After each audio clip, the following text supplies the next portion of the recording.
Évangile de Jésus-Christ selon saint Luc, chapitre 15, versets 1 à 10.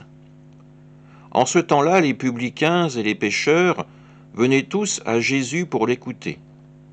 Les pharisiens et les scribes récriminaient contre lui. « Cet homme fait bon accueil aux pécheurs et il mange avec eux. » Alors Jésus leur dit cette parabole.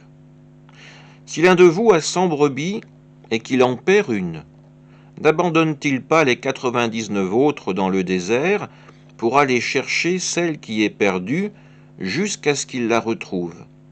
Quand il l'a retrouvée, il la prend sur ses épaules tout joyeux, et de retour chez lui, il rassemble ses amis et ses voisins pour leur dire « Réjouissez-vous avec moi, car j'ai retrouvé ma brebis, celle qui était perdue. » Je vous le dis, c'est ainsi qu'il y aura de la joie dans le ciel pour un seul pécheur qui se convertit, plus que pour 99 justes qui n'ont pas besoin de conversion.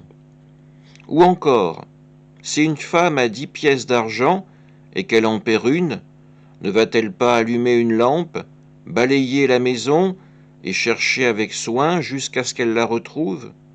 Quand elle l'a retrouvée, elle rassemble ses amis et ses voisines pour leur dire « Réjouissez-vous avec moi, car j'ai retrouvé la pièce d'argent que j'avais perdue. » Ainsi, je vous le dis, il y a de la joie devant les anges de Dieu pour un seul pécheur qui se convertit.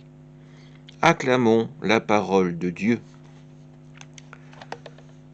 Dans cet évangile, nous avons cette parabole bien connue de la brebis perdue.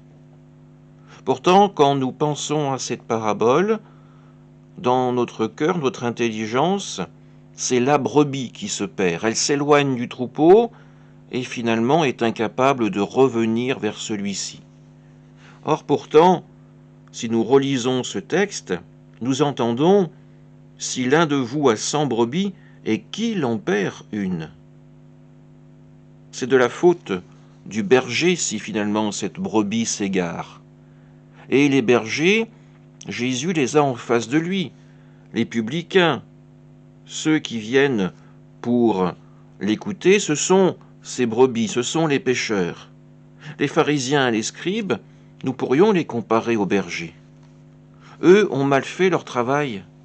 Ils ont perdu du regard, mais aussi de leur cœur, l'attention qu'ils devraient avoir aux plus petits, à ceux qui ont besoin de cet enseignement, de la loi, pour pouvoir se rapprocher de Dieu.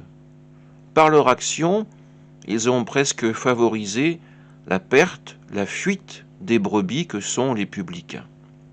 Jésus, lui, vient pour accomplir le devoir de tout bon berger, partir à la recherche de la brebis perdue, la retrouver, la prendre sur ses propres épaules pour la ramener vers le troupeau.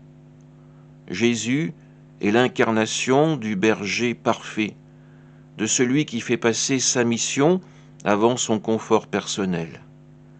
Puissions-nous, par la grâce de notre baptême et des sacrements donnés par l'Église, marcher à sa suite pour annoncer ainsi la parole de Dieu et permettre à toutes les brebis de faire partie de ce troupeau, le troupeau des enfants de Dieu, aimés par leur Père céleste. Amen.